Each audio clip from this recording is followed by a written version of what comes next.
एक सखी ने दूसरे से कहा कि ये बड़े तेज स्वभाव के, रहने दो इनसे।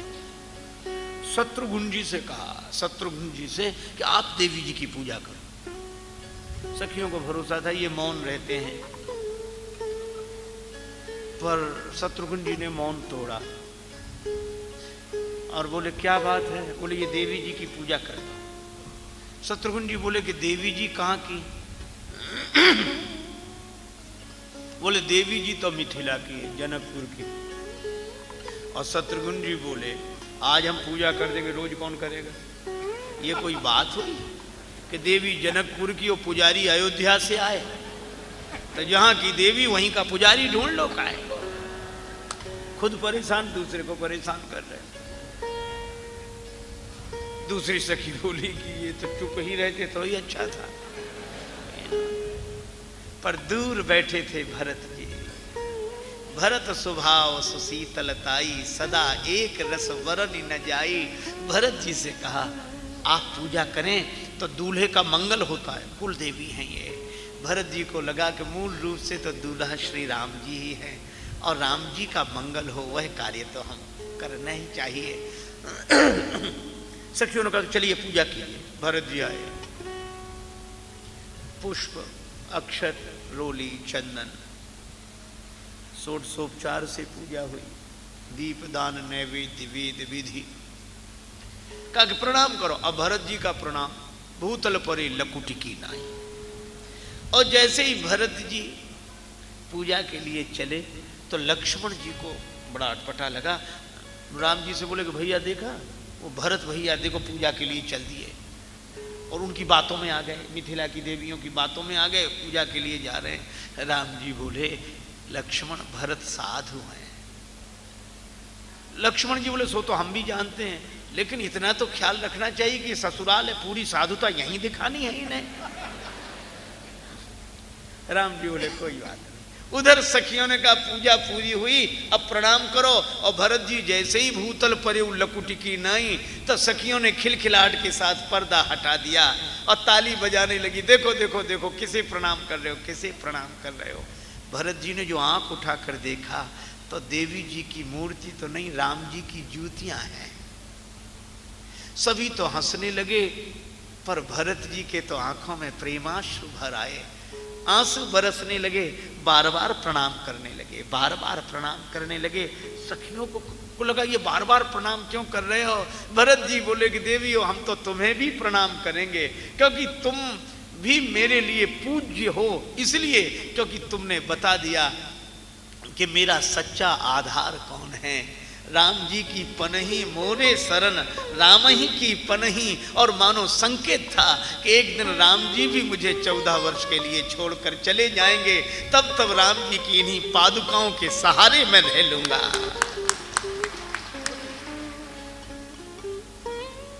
कभी कभी लगता है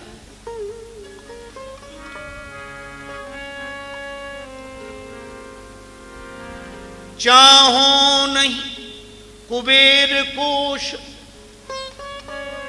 बेर एक सुरेश पद, चाहो नहीं ज्ञानिन में ज्ञानी कहाओं में, चाहो नहीं योग ध्यान धारणा समाधि होते, जन्म मरण व्याधि रहित अविचल पद पाऊं में। फिर उर में राजेश बस एक अभिलाष शेष, ताहि कर जोर निज नाथ को सुनाऊं मैं। जहाँ पे जिन पे मड़रावे मन मधुप मुनीशन के, उन मंजू पद कंजन की पनही बन जाऊं मैं। उन मंजू पद कंजन की पनही बन जाऊं। मोरे शरण राम की पनही, मोरे शरण राम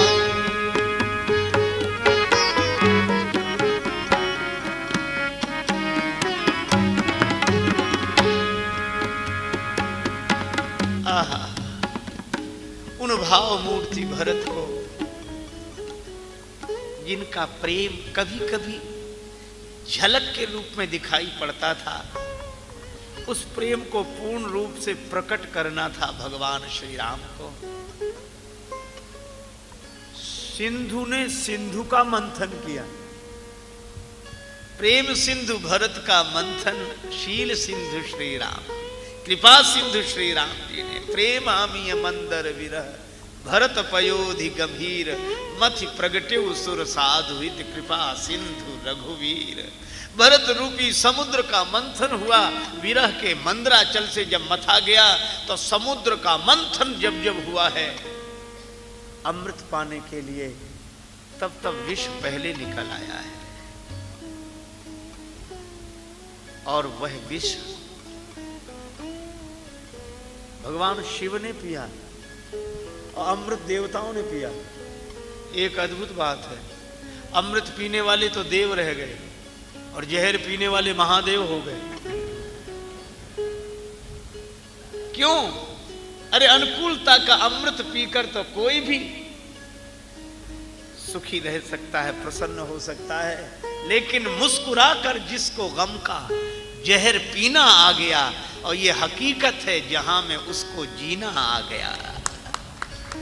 जो विष पिए औरों को अमृत पिलाए। मुझे लगता है कि भरत रूपी समुद्र का मंथन हुआ प्रेमामृत प्रकट करने के लिए, पर विष पहले निकल आया। दुर्वचनों का विष, दुर्वाक्यों का विष, और इस विष का पान किया कैकेयी माता ने।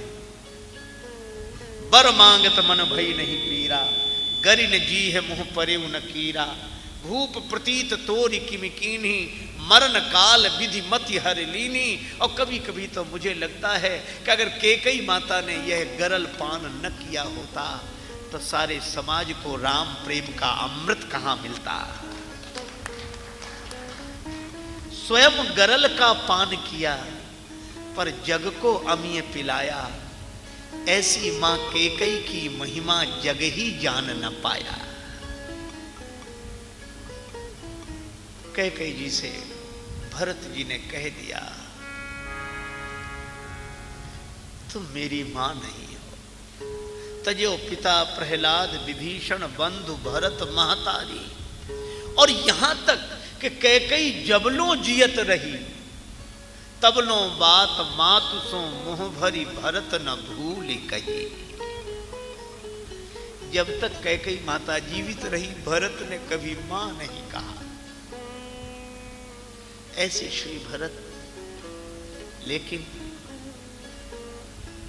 एक कथा मुझे स्मरण में आई। कौशल्या पही गे दो भाई। श्री भरत शत्रुघ्न तो कौशल्या माता के भवन में गए। कैकेयी माता ने मंथरा से, वही एक सहयोगिनी उनकी बची थी, मंथरा से कहा कि इस भवन का द्वार बंद कर दे, अब हमारा इस अयोध्या में कोई नहीं। पर दूसरे दिन, 2 दिन बीतने पर सुमित्रा जी ने शत्रुघ्न जी से कहा कि शत्रुघ्न, कैकेयी माता उपेक्षिता हो गई है, तुम उनकी सेवा में जाओ। शत्रुघ्न जी गए, दरवाजा खटखटाया। कैकेयी जी ने मंथरा से कहा कि दरवाजा खोल, देख कौन है। जो दरवाजा खोलकर देखा तो शत्रुघ्न। अब मंथरा घबराई। उस समय तो भरत जी थे बचाने वाले, अब तो भरत जी भी संग नहीं है, पूरी दुर्दशा हो। कैकेयी जी ने पूछा कौन है। मंथरा कुछ कहती, इसके पहले शत्रुघ्न जी ने प्रणाम किया। एक भक्त संत ने बड़ा हृदय द्रावक चित्र खींचा है। कैकेयी माता की दशा क्या हो गई 2 दिन में। 2 दिन में दुर्दैव दशायों कीन्ही तन की। श्वेत भय सिर केश, छीन भई दृष्टि द्रगन की। रक्त विहीना अस्थिमयी कंकाल देह में, मातु न जानी जाती यदि होती न गेह में, परी कुशासन पे विकल व्यापो हृदय विशेष दुख, और जीवन में देखो न कहूं ऐसो दीन मलिन मुख। 2 दिन में यह दशा पश्चाताप की ज्वाला में जल रही माता कैकेयी, शत्रुघ्न जी ने प्रणाम किया, और जैसे ही प्रणाम शब्द कान में पहुंचा, मां कैकेयी बोली, किसको प्रणाम कर रहे, कौन हो तुम, किसको प्रणाम कर रहे, प्रणम्य न दिखे कोई कहीं है। शत्रुघ्न जी बोले, मैं आपके ही पास आया हूं। कैकेयी जी बोली, कोई आवो मत, कोई आवो मत, कालिमा अभी इस मुख की धोई नहीं है। शत्रुघ्न जी ने कहा कि माता ऐसा न कहो। कैकेयी जी बोली, तुम मुझे माता न कहो, माता न कहो। उन चारु चंद्र रघुवंशी राजकुमारों में मैं किसकी माता बनूं, सुकीर्ति किसी ने खोई नहीं है। चारों में से किसकी मां कहलाने लायक हूं मैं। रोने लगी कैकेयी माता, और रोते रोते बोली, हाँ एक ही था। कौन? जो मुझको माता कहता था, शिशुपन से जिसको सुत समझा। और ऐसा दैव योग, ऐसी मेरी बुद्धि बिगड़ी कि हतभागिन दे बनवास उसे, क्षण भर भी रोई नहीं है। वन भेजते समय में रो भी नहीं सकी। लेकिन विडंबना देखो, यह सब जिस सुत के लिए किया, यह सब जिस सुत के लिए किया, देकर सुहाग वैधव्य लिया, उसने भी त्याग विनीत दिया, तू मेरी कोई नहीं है। लेकिन यह क्या, अचानक कैकेयी माता रोते रोते हंसने लगी, और हंसते हंसते बोली, शत्रुघ्न जी को लगा क्या हो गया, और कैकेयी माता हंसने लगी, मैं बड़ी सौभाग्यशाली हूं। क्यों? भरत ने मेरा त्याग किया है। तो मां इसमें हंसने की क्या बात है? कैकेयी माता ने अनोखी बात कही। कैकेयी जी ने कहा, मैं धन्य हो गई, आज भरत ने यद्यपि मुझको त्याग दिया। मैं धन्य हो गई, आज भरत ने यद्यपि मुझको त्याग दिया। कीच ही सही, मैं कीचड़ ही सही, कीच ही सही, मलमयी किंतु कीच ने कमल उत्पन्न किया। मेरी दुर्गंधि विनीत बहे, पर पुष्प मेरा सौरभमय है। रघुवंशी को जो उचित, लाल को चरित वही गौरवमय है। लाल का चरित वही गौरवमय है। लेकिन मां वे आपको मां नहीं कहते। कैकेयी जी बोली, तू मेरी नहीं कोई, विनीत वह भले ही कहे, पर मैं तो यह कहूंगी, सपूत वह मेरो है। मैं तो उसे बेटा कहूंगी। और भरत जी कौशल्या माता के द्वार पर आए हैं। बड़ा करुणापूर्ण प्रसंग है। कौशल्या माता, जिस दिन से श्री राम बन गए हैं, उस दिन से मां कौशल्या ने जल भी नहीं पिया है। शरीर कृश है। माता कौशल्या एक सखी से पूछती हैं, आलीरी राम लखन कित होए हैं। राम लक्ष्मण कहां होंगे, और अगर वन में भी होंगे तो सवेरे से क्या खाया होगा। भोरही के भूखे हुए हैं, प्यासे मुख सूखे हुए हैं, चलत पांय दूखे हुए हैं, जगे मग रात के। रात भर जंगल में जागे होंगे, खाने को क्या मिला होगा, प्यास के कारण मुख सूख गया होगा। और एक बात क्या, सूरज की किरण लागे लाल कुमलाने हुए हैं, कंटक लगे ते झगा फाटे हुए हैं गात के। लेकिन अब तो शाम हो गई, आली अब भई सांझ, हुए हैं काहू बन माझ, भई क्यों ना बांझ, ही फाटे क्यों ना मातु के, त्याग के घरौना, काहू बन के तरौना तर, सोए हुए हैं छोना, बिछोना करी पात के। पत्तों के बिछोने पर छोना सोए होंगे जंगल में। कौशल्या जी हाथ में कुछ लिए हैं। क्या लिए हैं हाथ में? तुलसीदास जी गीतावली में लिखते हैं, जननी निरखत बाण धनुहिया।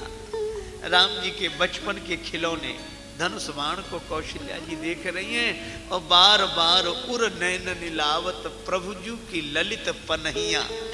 राम जी की छोटी छोटी सी पनही कौशल्या माता हृदय से लगाती हैं, नेत्रों से लगाती हैं और कभी कभी कहती हैं, विधाता हाय जिन पिता के चार चार प्रतापी लाल। राम लक्ष्मण भरत शत्रुघ्न जैसे चार चार जिसके बेटे हों और आज क्रिया बिन बेहाल परी उन्हीं की काया है। बावरे विधाता विचित्र तेरी माया है। रोने लगी और रोते रोते चेतना नहीं रही, होश नहीं रहा। सखी से बोली, अब तो बड़ी देर हो गई, आज क्या बात है?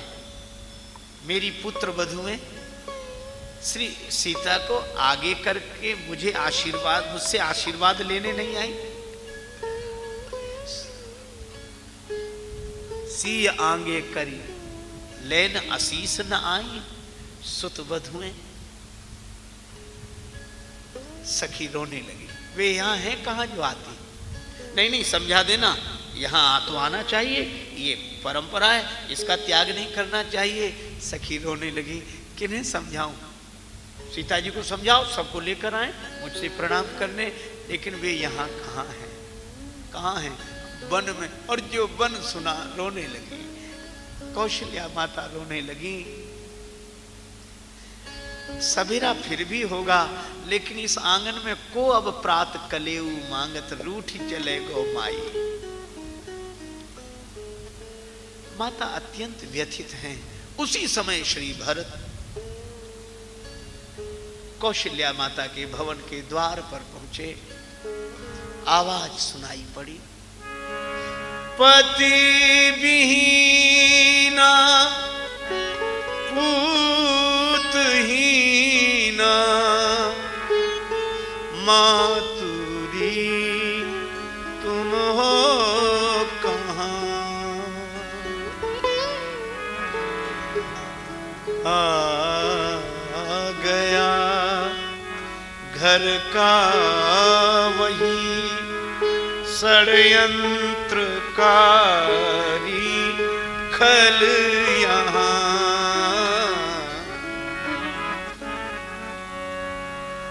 पतिहीना पूतहीना मातुरी तुम हो कहाँ।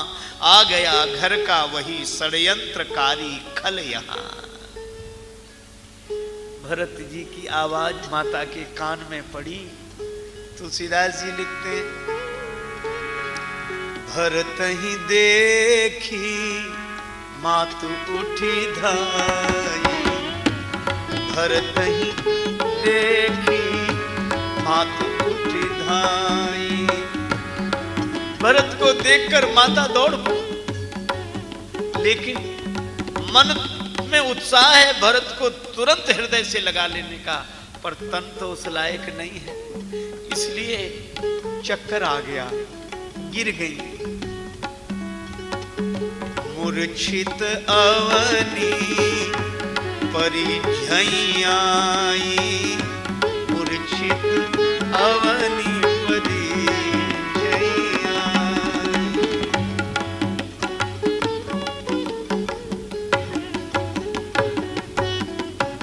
मूर्छित होकर गिर गई।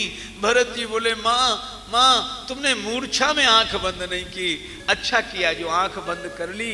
क्यों? मुख न देखो माँ मेरा, मुख देखने में पाप है, किंतु कह दो हे भरत तुम पर सभी का श्राप है।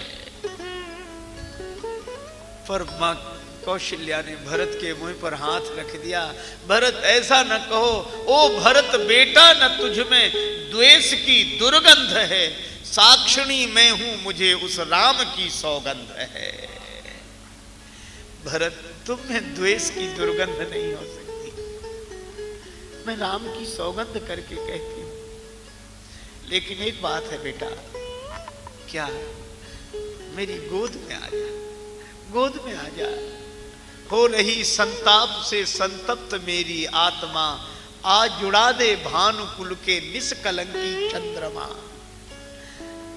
माता ने भरत को गोद में बिठा लिया और तुलसीदास जी ऐसा दृश्य खींचते हैं कि ऐसा ऐसा भाव वात्सल्य का उमड़ा, थन पय श्रवही नयन जल छाए। माता की छाती से दूध झरने लगा, नेत्रों से आंसू बरसने लगे। और यह जो तुलसीदास जी महाराज की प्रस्तुति है, थन पय श्रवही नयन जल छाए, और मुझे लगता है कि इसी पंक्ति का भावानुवाद श्री मैथिली शरण गुप्त जी ने किया। अबला जीवन हाय तुम्हारी यही कहानी, आंचल में है दूध और आंखों में पानी। ये थन पय श्रवही नयन जल छाए। और कभी कभी तो मुझे लगता है कि श्री मैथिली शरण जी ही क्या, एक भक्त कवि ने कहा तुलसीदास जी के लिए, तेरी आरती जो राष्ट्र प्रेम से उतारता है, लगता सभी को एक एक भाव मेरे हैं, और जितने चितेरे राम का सुचित्र खींच सके, तुलसी उन चित्रों में सारे रंग तेरे हैं। थन पय श्रवही नयन जल छाए। कौशल्या माता किसी तरह बोल सकी, भरत जी को हृदय से लगा लिया और बोली, लोग कहते हैं कैकेयी ने मेरा बड़ा विरोध किया। नहीं नहीं, द्रोह करके कैकेयी क्या हानि मेरी कर गई, और देख ले कोई मेरी सूनी सी गोदी भर गई। मेरी तो गोदी भरी हुई है। भरत जी बोले, मां पर इस गोद में तो राम भैया बैठे थे, आज मैं। कौशल्या जी बोली, नहीं नहीं, मुझे ये नहीं लगता कि भरत मेरी गोद में है। आ गया मेरा वही तू, राम सचमुच राम है। और भरत जानते हो तुम में और राम में क्या अंतर है? क्या? आ गया मेरा वही तू, राम सचमुच राम है। तू वही और वो तू ही, भिन्न केवल नाम है। दोनों का नाम अलग अलग है, मेरा राम आ गया। गोस्वामी जी कहते हैं, देख स्वभाव कहत सब कोई, राम मातु अस काहे न होई। भरत रो पड़े। भरत जी ने कहा कि मां, आपने राम भैया को वन जाने से रोका क्यों नहीं? कौशल्या भैया बोली, बेटा मैंने तो कहा था कि अगर केवल पिताजी ने आज्ञा दी है तो मैं मां हूं, मैं कह रही हूं कि तुम वन मत जाओ। लेकिन जब राम ने कहा कि माता कैकेयी ने वन जाने की आज्ञा दी है, भरत, तब मैं मजबूर हो गई, मैं नहीं रोक सकी। क्यों? क्योंकि मैंने उस समय याद किया उस क्षण को। कब? बोले जब छोटे से राम जी और भरत, तुम, लक्ष्मण, शत्रुघ्न चारों जब आंगन में खेलते थे ना। भरत जी बोले, हाँ मां। तो क्या हुआ? बोले मेरे मन में बहुत दिन से यह भावना थी कि कब वह शुभ दिन आएगा जब राम मुझे मां कहेगा। पहली बार तोतली बोली में राम ने मुझे मां कहा। कौशल्या जी कहती है, मुझे आनंद तो बहुत हुआ, प्रेम भी बहुत उमड़ा, लेकिन मैंने राम के मुख पर हाथ रख दिया। कहा कि नहीं नहीं, मुझे मां मत कहो, मैं तुम्हारी मां नहीं हूं। तो राम ने तुतला कर पूछा कि फिर मेरी मां कौन है? तो मैंने इशारा कर दिया कैकेयी की तरफ और यह कहा। तुलसीदास जी लिखते हैं कि राम ने जब मुझे मां कहा तो कौशल्या जी बोली, कहे मोह मैया। मैंने कहा, मैया मैं भरत की, और बलि जाऊं भैया तेरी मैया कैकेयी है। मैंने कहा कि मैं भरत की मां हूं और राम बलिहारी जाती हूं, तुम्हारी मां तो कैकेयी है। आज कौशल्या जी बोली, बेटा भरत, जिस बालक को बचपन से यह संस्कार दिया हो कि कैकेयी तुम्हारी मां है, उसी बालक को माता की आज्ञा पालन करने से मैं कैसे रोक देती। लेकिन मां अयोध्या उजड़ गई। कौशल्या जी बोली चाहे सब कुछ उजड़ जाए पर संस्कार नहीं उजड़ना चाहिए, शुभ संस्कारों की तो रक्षा करनी चाहिए, स्थापना करनी चाहिए। कैसे रोकती, लेकिन मैं भी तो नहीं रह सकी राम के बिना। मैंने कहा कि राम, एक पंक्ति पर आप ध्यान देंगे। कौशल्या जी ने राम जी से कहा कि जो सुत कहो मोहि संग लेहु, तो तुम्हारे हृदय हो ये संदेह। अगर मैं यह कहूं कि मुझे भी वन में साथ ले चलो, तो तुम्हारे मन में संदेह हो जाएगा। स्पष्ट नहीं हुआ संदेह क्या हो जाएगा, बस पंक्ति लिखकर तुलसीदास जी आगे बढ़ गए। पर एक भाव मुझे बहुत प्रिय लगता है। कौशल्या जी बोली, राम तुम्हारे मन में एक संदेह हो जाएगा। क्या? बोले, एक तो भरत की मां कैकेयी हैं, जो राम का युवराज पद पर अभिषेक उत्सव नहीं देखना चाहती। और कौशल्या जी बोली, अगर मैं कहूं कि राम मुझे भी अपने साथ वन ले चलो, तो तुम्हें कहीं यह संदेह ना हो जाए क्या राम की मां कौशल्या भी भरत का राज्याभिषेक नहीं देखना चाहती, इसलिए वन जाने की बात कर रही है? तो नहीं नहीं, राम जैसे मेरे लिए तुम, वैसा भरत, मैं भरत का राज्याभिषेक देखूंगी, यहीं रहूंगी। भरत जी तो रोने लगे, चरणों में सिर रख दिया। माता, तुम्हारे जैसे जननी के कोख से परमात्मा ही प्रकट होते हैं, मनुष्य रूप में अवतार लेते हैं। श्री भरत रात्रि भर कहते रहे एक ही बात, मां, अगर राम जी के वन गमन में मेरी सलाह हो, तो जितने भी पाप हैं, उपपातक हैं, उन सब का फल मुझे मिल जाए। कौशल्या मैया बोली, भरत दोबारा मत कहना ऐसा।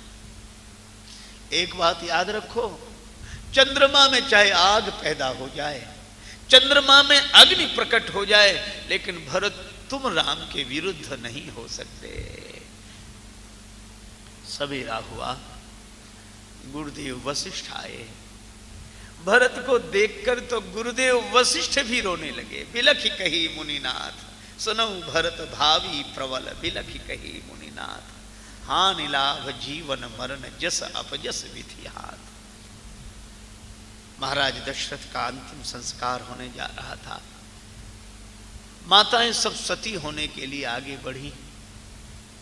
आहा, भरत ने चरण पकड़ लिए सभी माताओं के, सभी माताओं के। कौशल्या जी ने कहा, क्यों रोक रहे हो?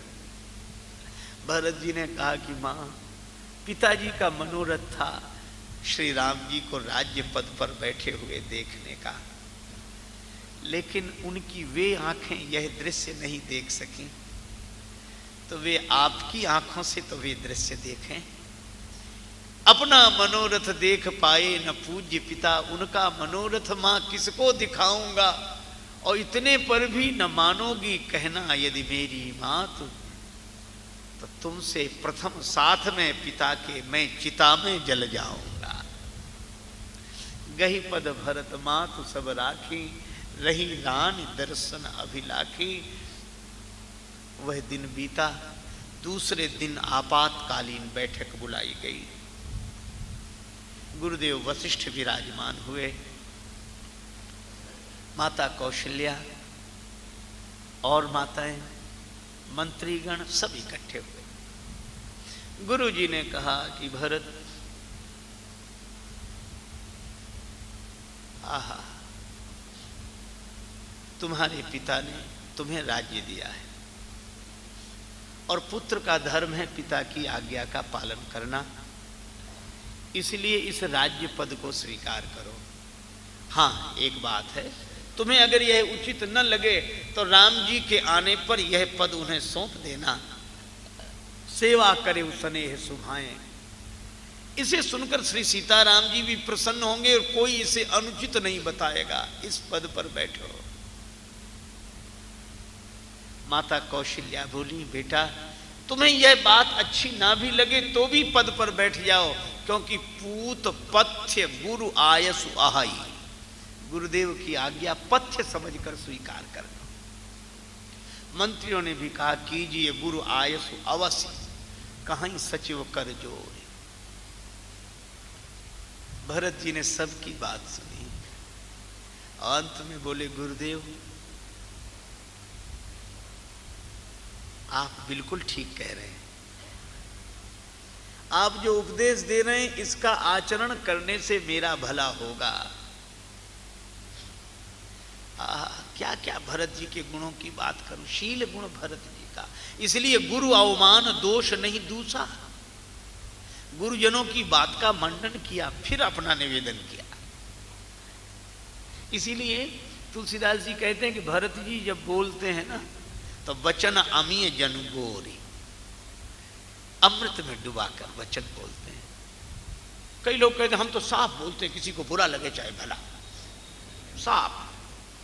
बहुत लोग कहते हैं सत्य तो कड़वा होता है, पता नहीं कहां से ये परिभाषा आ गई कि सत्य कड़वा होता है। हमारे यहां सत्य बोलने की महिमा पर जोर है, पर साथ साथ प्रिय बोलने की। सत्यम ब्रूयात प्रियम ब्रूयात, न ब्रूयात सत्यम अप्रियम, अप्रिय सत्य मत बोलो। इसे एक उदाहरण से समझा जा सकता है। एक आदमी के घर आए मेहमान, बहुत जल्दी में थे, मिले और बोले अब मैं जा रहा हूं। बोले ऐसे कैसे, घर आए कुछ खा पी कर जाओ, जल्दी बनवा देता हूं। बोले नहीं नहीं वो इतना समय कहाँ है। तो बोले बाजार से मंगवा देता हूं। पिता ने 10 रुपए दिए, अपने बेटे को भेजा कि गरम गरम जलेबी ले आओ। बेटा जाने लगा, पिता बोला देख लेना गरम गरम का मतलब समझते हो क्या। बोले जैसे ही कढ़ाई से निकले वैसे ही। बेटा गया, हलवाई जलेबी बना रहा था, एक कढ़ाई से जैसे ही उसने जलेबी निकाली और दूसरी कढ़ाई में डालने लगा चाशनी वाली। बेटा बोला ये क्या गड़बड़ करते हो। पिताजी ने कहा था जैसे ही कढ़ाई से निकले वैसे ही ले आना। अच्छा अब आप बताओ, अगर एक ही कढ़ाई से निकली वह जलेबी ले आए तो सिकी तो खरी है, खरी है, इसमें कोई संदेह नहीं, खरी है, लेकिन स्वाद आएगा नहीं आएगा जब तक चाशनी में न डुबोई जाए। बस यही है, अपनी वाणी की जलेबी को सत्य की कढ़ाई में खरी सेक तो लो, लेकिन शील की चाशनी में डुबोकर सामने वाले को दो।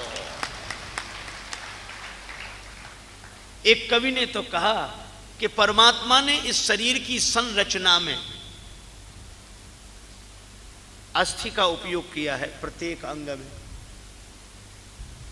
हड्डियां ही हड्डियां हैं, लेकिन एक ये जिह्वा ऐसी है कि इसमें कोई अस्थि का प्रयोग नहीं किया।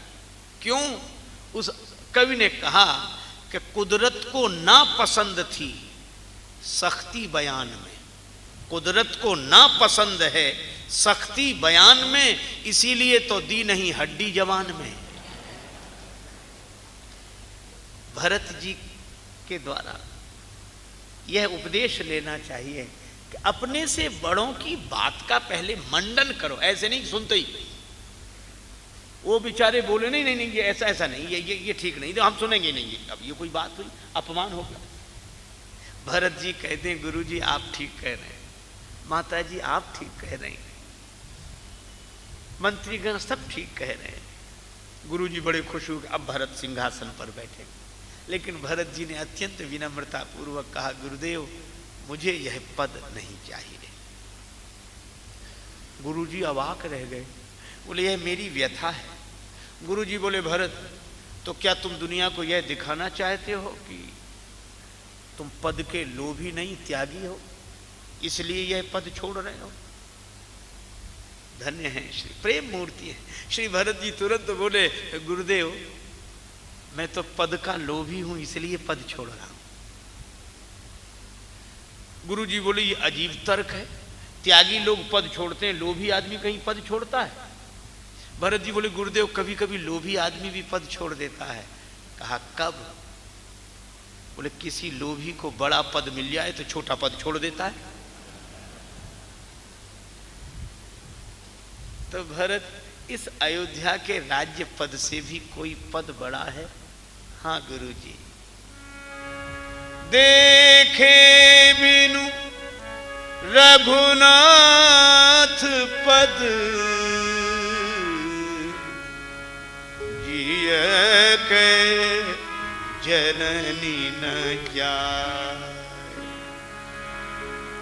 राम पुनीत प्रेम अनुगामी, आपने कहा था कि जिनके भजन के बिना हृदय की जलन नहीं जाती वे श्री राम तुम्हारे पुत्र बने हैं। आपने कहा था पिताजी से? गुरुजी बोले हाँ कहा था। बोले गुरुजी आपने तब कहा था, आपकी वही बात आज मैं दोहरा रहा हूँ कि देखे बिन रघुनाथ पद जिय के जरन न जाए। तो आपकी ही आज्ञा का पालन है। गुरुजी प्रसन्न हो गए, लेकिन एक बात कही, भरत अगर मैं तुम्हें बला जबरदस्ती सिंहासन पर बिठाऊं तो नहीं बैठोगे? भरत जी बोले बैठना पड़ेगा, लेकिन परिणाम बड़ा अमंगलपूर्ण होगा। क्या? बोले गुरुदेव अगर आप गुरोर आज्ञा गरीयसी के अनुसार मुझे जबरदस्ती सिंहासन पर बिठा दोगे तो एक ही दुष्परिणाम होगा, मोहि राज हठ देहु जबहि रसा रसातल जाई है तबहि। पृथ्वी रसातल को चली जाएगी अगर मुझे सिंहासन पर बिठा दो। गुरुजी बोले भरत इस धरती पर हिरण्याक्ष हिरण्यकश्यप का राज्य रहा, पृथ्वी रसातल को नहीं गई। रावण कुंभकर्ण का राज्य है, पृथ्वी रसातल को नहीं गई। और भरत तुम्हारे जैसा महात्मा राज्य सिंहासन पर बैठ जाएगा तो पृथ्वी रसातल को चली जाएगी। यह तर्क मेरी समझ में नहीं आता। भरत जी ने अत्यंत विनम्रता पूर्वक कहा गुरुदेव पृथ्वी हिरण्याक्ष हिरण्यकश्यप का अत्याचार सहन कर सकती है, क्योंकि पृथ्वी माता जानती है कि ये राक्षस है। रावण कुंभकर्ण का अत्याचार पृथ्वी सहन कर लेती है, क्योंकि पृथ्वी माता जानती है कि राक्षस है। लेकिन गुरुदेव जब हिरण्याक्ष हिरण्यकश्यप रावण और कुंभकर्ण का काम राम का भाई करने लगे तो पृथ्वी भरोसा किस पर करेगी? वह तो रसातल को चली ही जाएगी। रसा रसातल जाइए। मैं कहता हूं भरत वह नाम है जिस नाम का स्मरण करने से जीवन पवित्र हो जाता है। आप कल्पना करो तब से और अब की, और भरत से और हम जैसे आदमी की। भरत जी कहते हैं कि हमें पद पर बिठा दोगे, हमें राज्य पद पर बिठा दोगे तो पृथ्वी रसातल को चली जाएगी। और हम कहते हैं कि हमें अगर पद पर नहीं बिठाओगे तो देश रसातल को चला जाएगा। अगर बचाना है तो हमें बिठाओ।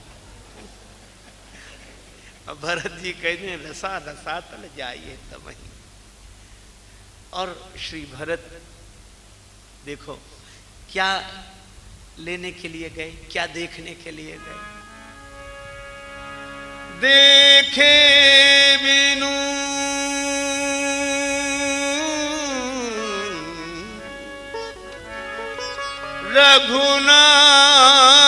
रघुनाथ पद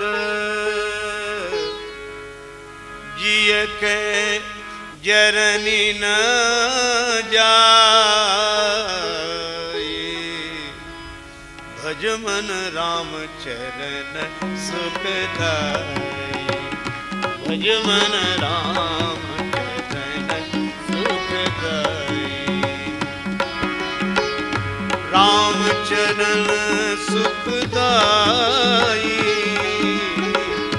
राम चरण सुखदाई। भज मन राम चरण सुखदाई।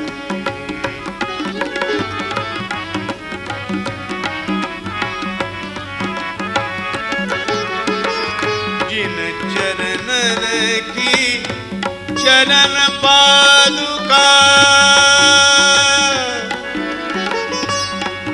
भरत रहे मन लाई। भरत रहे मन लाई। भरत रहे लीवलाई। भरत रहे लीवलाई। भज मन राम सुखदाई। भज मन भज मन भज मन राम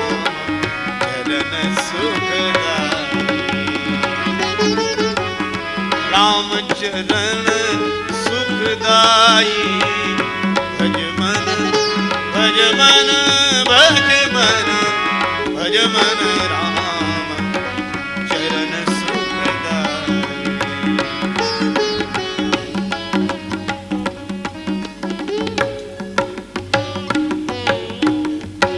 भरत जी क्या देखने के लिए गए? देखे बिनु रघुनाथ पद जिय के जननी न जाए। वे राम जी के पद दर्शन के लिए गए पद दर्शन के लिए और लौटे तो पादुका लेकर। गए पद दर्शन के लिए, लौटे पादुका लेकर। आहा, देखो भगवान ने कहा कि भरत पद दर्शन के लिए आए हैं और अवलंब चाहते हैं। अवलंब क्या? बोले पद यहां ही नहीं, हम जहां रहें वहां पद दिखाई देते रहे, वहां पद कमलों का स्मरण होता रहे, चिंतन होता रहे, तो भगवान के पद चिंतन का अवलंब मिल जाए। और अवलंब कैसे? बोले टोपी देखकर, मुकुट देखकर सिर की याद आती है, कंगन देखकर हाथ की याद आती है, अंगूठी देखकर उंगली की याद आती है, जंजीर देखकर कंठ की याद आती है, लेकिन पादुका देखकर तो पद की याद आएगी। इसलिए भगवान ने प्रभु करी कृपा पावरी दीन सादर भरत शीस धरी। प्रभु करी कृपा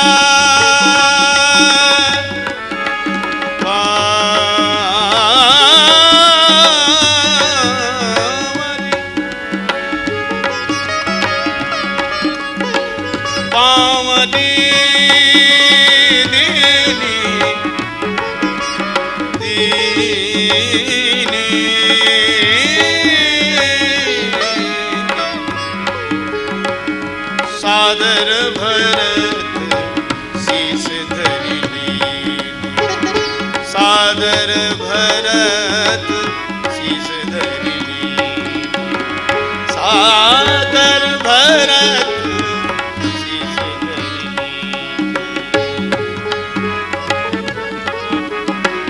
शीस धरी।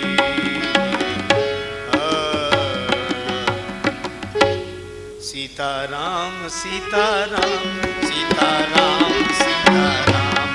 सभी लोग आरती के बाद ही जाएंगे, कृपया आरती के बाद ही जाएं। सीताराम सीताराम सीताराम सीताराम। मैं आरती के लिए अनुरोध करता हूँ श्रीमती जयश्री बनर्जी, पूर्व सांसद, श्री भगवान दास भगवान जी भाई धीरावाणी, डॉक्टर आशुतोष श्रीवास्तव, के आशुतोष साकल्ले, रामकिशोर अग्रवाल जी, अशोक राठी जी, महेश भट्टन जी, अंबिकेश्वर दुबे जी, नरेंद्र खजांची गाड़ेवाला, चंद्र प्रकाश मिश्रा जी गाड़ेवाला, पंडित इंद्रभान तिवारी जी, डॉक्टर BM अरोड़ा जी, श्री संतोष मीणा जी, चीनू भाई शाह, श्री अजीत जैन जी, श्री सीताराम जी महाराज की, गिरिराज चाचा जी, श्री हनुमान जी महाराज की, श्री तुलसीदास जी महाराज की, सब संतन की जय, सब भक्तन की। कृपया सभी आरती संपन्न होने के बाद ही जाएं। जय जय श्री राधे श्याम। नमः पार्वती पतये हर हर जैन मुनियों के चरणों में महारती राम सिया की जय। आरती राम सिया की जय। आरती राम सिया की। आरती राम सिया। सिया राम जी सिंहासन सोहे ऋषि पुनियन के मन मोहे। निरखे छवि सिय पिया की जय।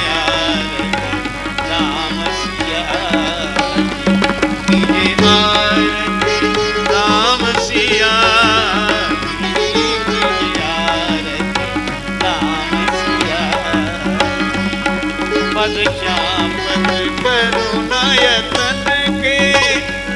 अरु अर्घ देत असुमन के, ये रामचरित रसिया कीजिए आरती राम सिया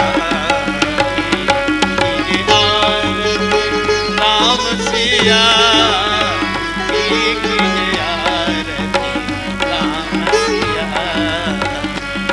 भरे भारत अरु लक्ष्मण रिपु दमन लाल लिखित तन, गति में हवल होत हिया कीजिए आरती राम सिया कीजिए आरती राम सिया कीजिए आरती राम सिया। प्रभु आरती भव भय